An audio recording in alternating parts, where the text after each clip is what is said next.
An example of an end rhyme is from this poem. A bear, however hard he tries, grows tubby without exercise. Our teddy bear is short and fat, which is not to be wondered at. He gets what exercise he can by falling off the ottoman, but generally seems to lack the energy to clamber back.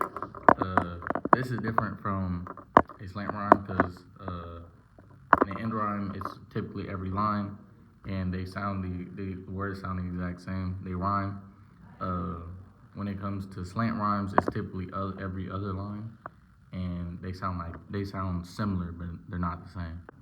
Poems are influenced so much by history because poetry is a way many people convey their emotions, and throughout history, sometimes all you have to convey your emotions is through your writing.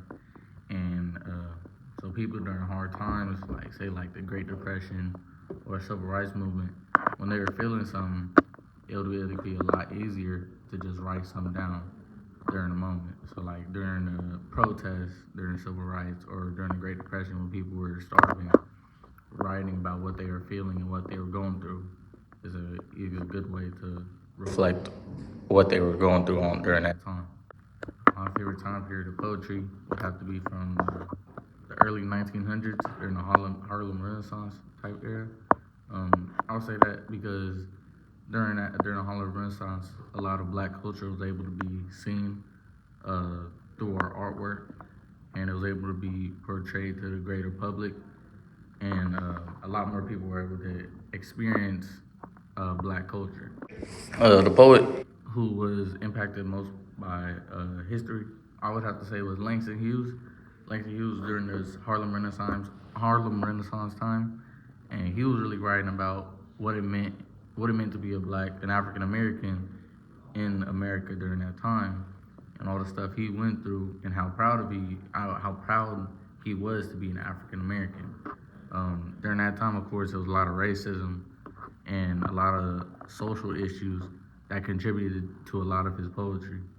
The rhetoric appeal that comes most natural to me, I would have to say, is logos, appealing to someone's logic.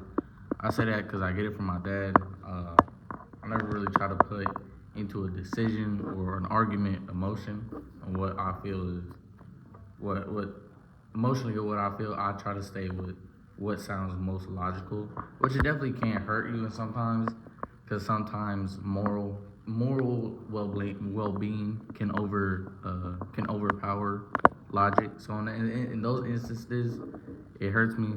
But for the most part, when I'm arguing, I try to stick with uh, appealing to somebody's logic, appealing to logic rather than emotion or other types of rhetoric appeal. The way I found out how I was gonna do my research topic is because I'm always on social media. My screen time usage is embarrassingly high, and I wanted to talk about all the issues and the benefits um, of what comes with social media. And I know some people who have been negatively affected by social media. That leads me into how I chose which side of the argument I was going to argue for. I chose to be on the negative when it comes to social media because social media has a lot of things that can hurt people's mental health, and I've witnessed people be hurt mentally and sometimes physically by the stuff that happens on social media, and it becomes really sad at times. I would say the hardest part in the writing process for me was, I would have to say, the research part, not even the writing part. It had to be the research part on finding stats that weren't constantly reused over and over again, and trying to find different stats from different people and uh, different resources. Because a lot of the time, a lot of websites would continue to use the same thing, or sometimes they wouldn't even list any statistical data.